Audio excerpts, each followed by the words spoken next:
Have you ever noticed how some people seem to have a knack for minimizing your efforts, overlooking your contributions, and treating you as if you're replaceable or invisible?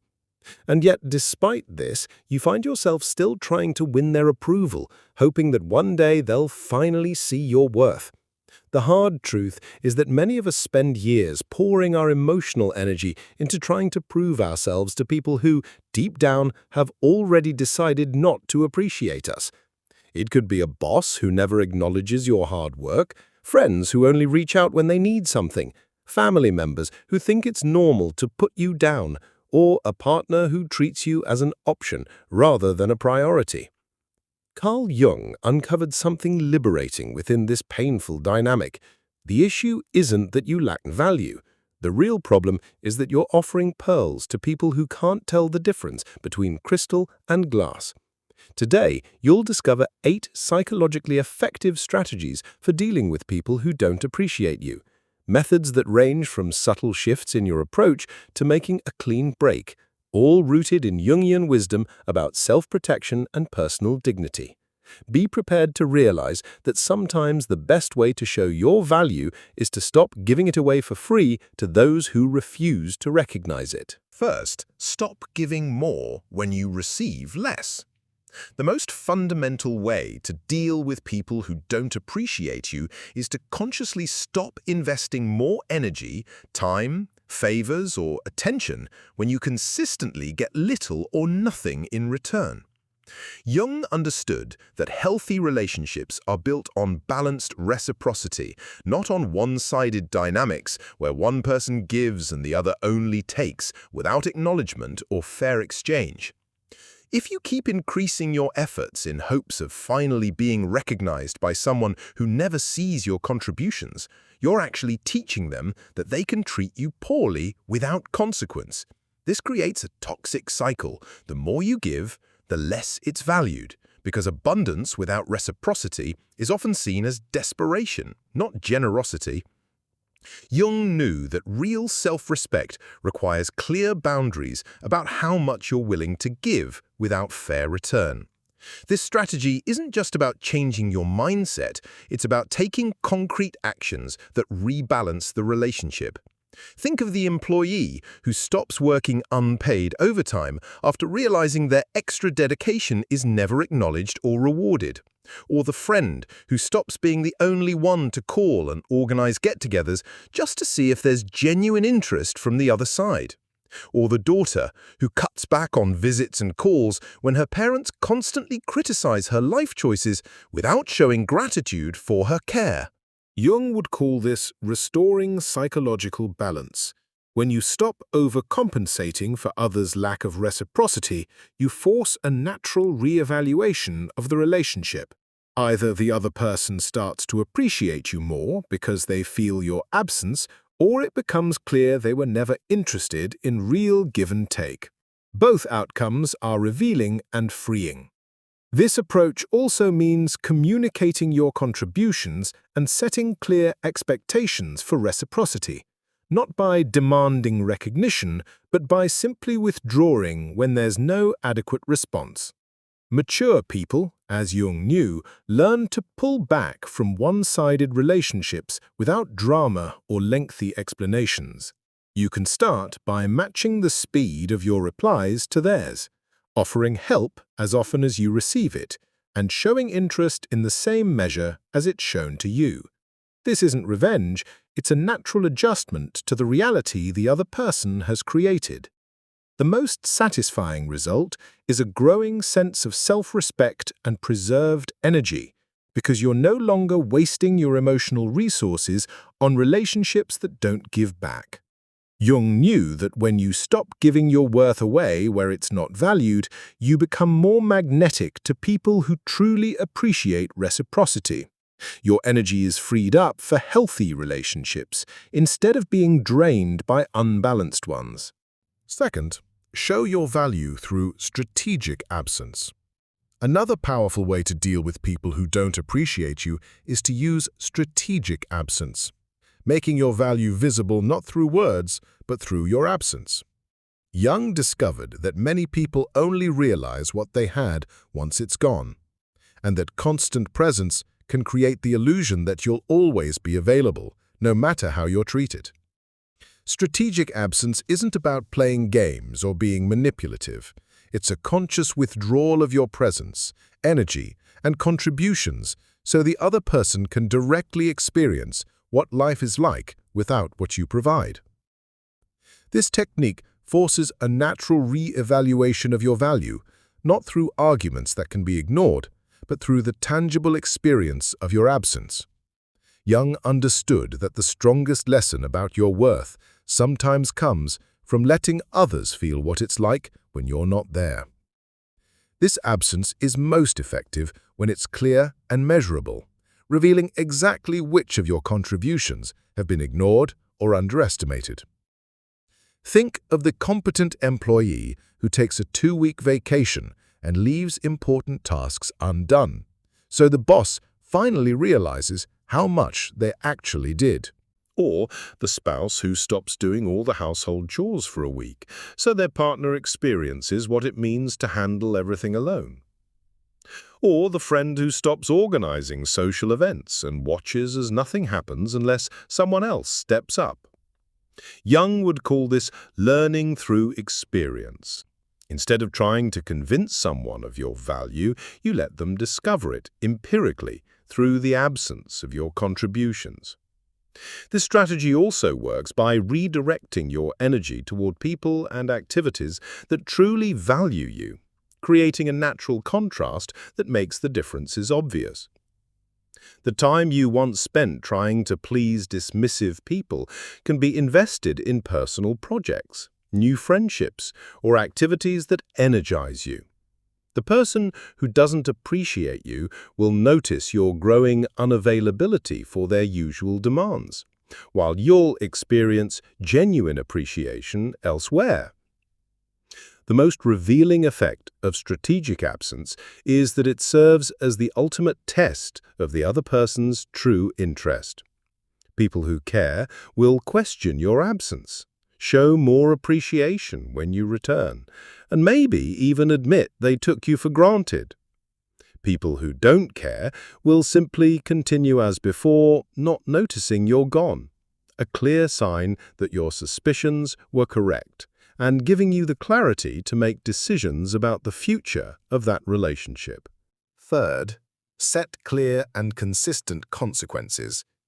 Another essential method is to establish clear consequences, communicate them, and apply them consistently whenever disrespectful or demeaning behavior occurs. Jung knew that healthy relationships require firm boundaries and that people learn how to treat you based on the consequences they experience when they cross those boundaries.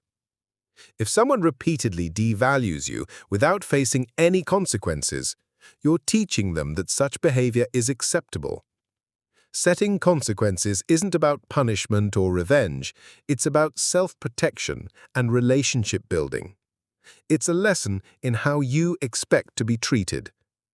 Mature people set and maintain standards not through anger or threats, but through calm, consistent enforcement of boundaries. This is most effective when shown in specific, proportional actions that highlight your seriousness without drama. For example, the manager who stops responding to work messages outside office hours when her team doesn't respect her free time. The parent who limits family visits when mutual respect isn't present.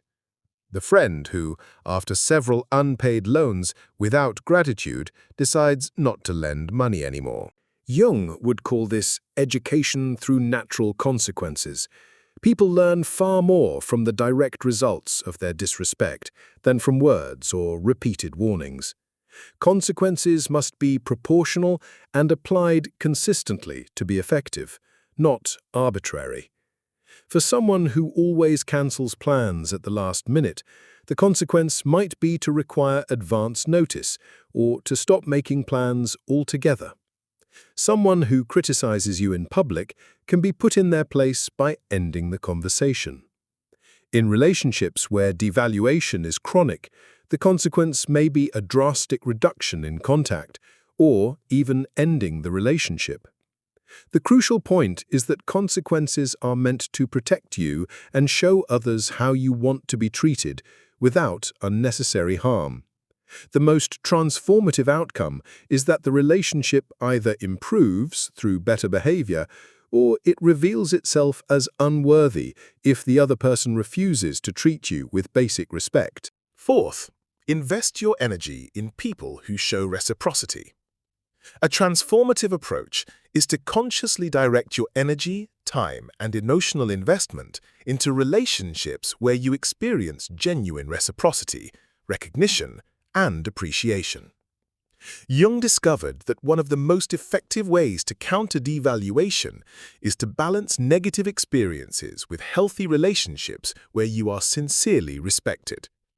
When you invest in people who value your contributions, you stop wasting energy on one-sided connections and develop a clearer sense of what healthy relationships look like. This strategy works through contrast. The more time you spend with people who appreciate you, the more obvious it becomes when others don't. Jung understood that the best response to devaluation is sometimes to prove to yourself that you are valuable by seeking out and nurturing relationships where that value is acknowledged. The greatest strength of this approach is that it creates positive momentum through renewed experiences of being seen, appreciated, and met with reciprocity. Think of the professional who stops trying to impress an ungrateful boss and instead builds relationships with colleagues who value collaboration. Or the person who spends less time with critical family members and more with friends who offer support. Or the partner who stops giving too much to someone who takes them for granted and instead invests in friendships or personal growth projects where their efforts are truly appreciated. Jung would call this a return to healthy relationship standards. By prioritizing connections based on mutual respect, you lay the foundation for better boundaries in all relationships. This redirection also serves as a powerful example for those who don't appreciate you. When they see you thriving elsewhere and becoming less available, they may realize what they're losing. But the main goal isn't to change others, it's to build a life where you regularly experience genuine appreciation and support, so devaluing relationships become less central to your well-being. The most valuable outcome is a strong awareness of your worth based on how you're treated by people capable of true recognition. Jung knew that when you regularly experience being valued, you're far less willing to tolerate devaluation because you know the difference between healthy and harmful patterns. As a result, your confidence grows, grounded in knowing you can create and maintain relationships where you're respected, making you less dependent on the approval of those who can't give it. Fifth, communicate your worth without begging for recognition. Another crucial method is to learn to communicate your worth clearly, objectively, and with dignity, without pleading or obsessively trying to convince others of something that should already be obvious. Jung knew that self-confident people calmly state their contributions when appropriate, but don't desperately chase recognition or constantly repeat themselves to force appreciation. Effective communication of your worth means stating your contributions as facts when relevant, clarifying expectations for how you want to be treated, and letting others draw their own conclusions instead of trying to persuade them. This preserves your dignity and ensures your achievements are visible when necessary, during performance reviews, relationship discussions, or situations where your efforts need to be documented. You maintain the most dignity when you focus on objective facts about your contributions, rather than emotional appeals for recognition, which can come across as needy. The employee who documents her successes in meetings with clear examples, instead of complaining about not feeling appreciated, The spouse who calmly presents their contributions during discussions about household responsibilities. The friend who, in disputes about boundaries, cites concrete examples of their support. Jung would call this mature self-representation. When you communicate your contributions as factual information, you preserve your dignity while ensuring that crucial information is available for decision-making. This also includes knowing when to articulate your value and when to let actions speak for themselves. Too much explanation can weaken your impact, while strategic communication at the right time can be very effective.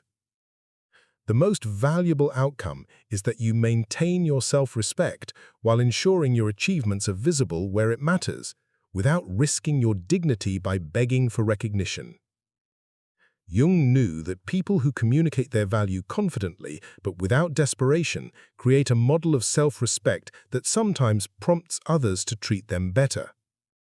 And even if others don't change, you preserve your integrity by making clear to yourself and others what your contributions are.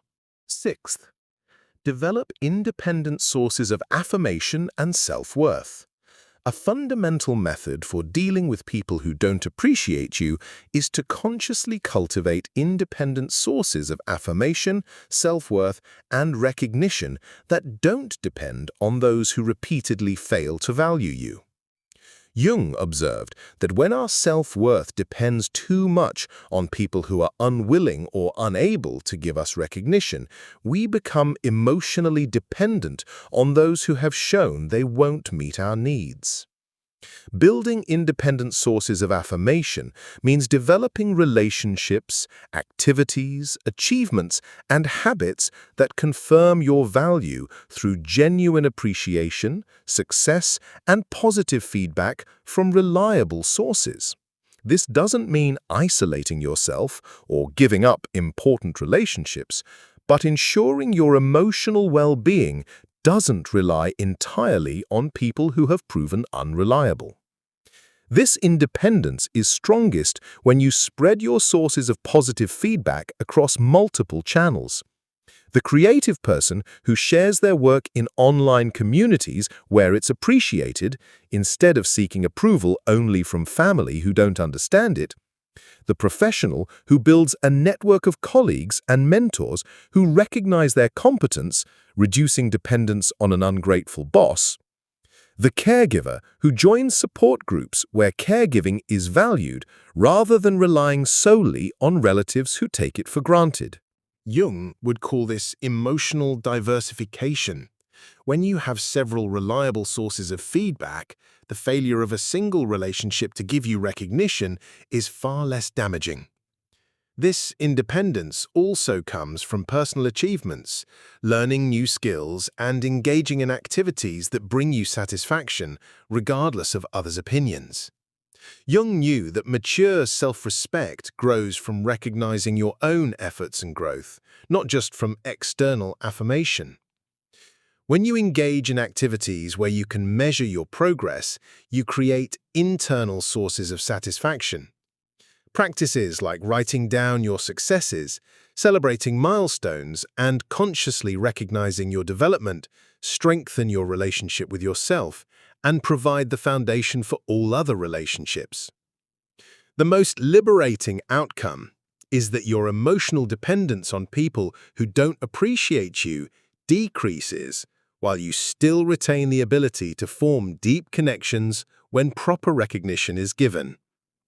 Jung understood that when you build a solid base of self-worth on several reliable sources, you're less sensitive to individual instances of devaluation and more attractive to healthy relationships. Seventh, use strategic mirroring. A refined method for dealing with people who don't appreciate you is strategic mirroring, treating them with exactly the same level of interest, effort, and priority that they show you. Jung knew that many people learn best when their own behavior is mirrored back to them, rather than through explanations or confrontations. Strategic mirroring means consciously matching the other person's level of energy, responsiveness, and investment, instead of compensating for their lack of reciprocity by giving more. This way, they experience what it's like to receive the same degree of attention and effort they give. This can create awareness of relationship patterns that words alone could never achieve. This strategy is most effective when you mirror their behavior precisely. If they take days to reply to your messages, you also delay your responses. If they only reach out when they need something, you do the same. If they constantly cancel plans or are unreliable, you match their level of reliability. Jung would call this behavioral reflection. When people receive exactly what they give, they often feel the real impact of their actions for the first time. Importantly, this isn't about revenge or pettiness, but about establishing genuine reciprocity. This mirroring also applies to emotional investment and enthusiasm. You adjust your level to theirs, instead of sustaining the relationship one-sidedly. The result is revealing. People capable of healthy relationships recognize the imbalance and often begin to act more balanced. Those who are egocentric or incapable of reciprocity may not notice, which tells you all you need to know about the future of that relationship. Eighth, accept reality and make the final cut if necessary. The final method is to fully accept the reality of someone's nature and consciously decide to remove them from your life when repeated attempts to build healthy dynamics have failed. Jung recognized that one of the hardest yet most liberating insights is to accept that some people are fundamentally incapable or unwilling to treat you well, no matter how much you give or how patient you are. This acceptance isn't about bitterness or giving up too soon, but about maturely admitting that your energy and emotional commitment belong where they can create positive results, not in relationships that constantly undermine your well-being. Sometimes, the greatest act of self-love is letting go of relationships that hurt you, even if there's a long history, even if you care about the person, even if the ending is painful. The true power of this decision lies in recognizing that you made legitimate efforts to improve the dynamic, and the other person has repeatedly shown they're not interested in offering you basic respect and appreciation. The adult child who limits contact with a parent who's always critical, after countless failed attempts to earn their recognition.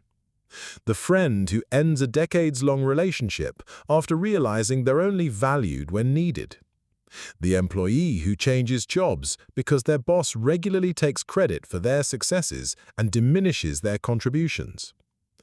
Jung would call this the healthy setting of psychological boundaries. Once you have enough evidence that a relationship fundamentally harms your well-being, staying is no longer an act of love, but of self-destruction. This decision also involves mourning what you hoped for, while accepting reality as it is. That way, you can say goodbye not based on illusions, but on facts. Many people, Jung knew, stay in harmful relationships because they cling to potential instead of responding to the repeated reality of their experience. Accepting that someone will not change means releasing the fantasy and consciously protecting yourself. This process can include sadness, disappointment, or anger, but ultimately leads to freedom, the freedom of no longer accepting unacceptable behavior. The most liberating result is a noticeable improvement in your emotional well-being, energy, and ability to form healthy relationships. Once you stop investing in toxic dynamics, space opens up for experiences and connections that truly support your growth and happiness. People often report having more energy, greater emotional stability, and an easier time forming deep, healthy bonds when they're no longer managing the consequences of constant devaluation.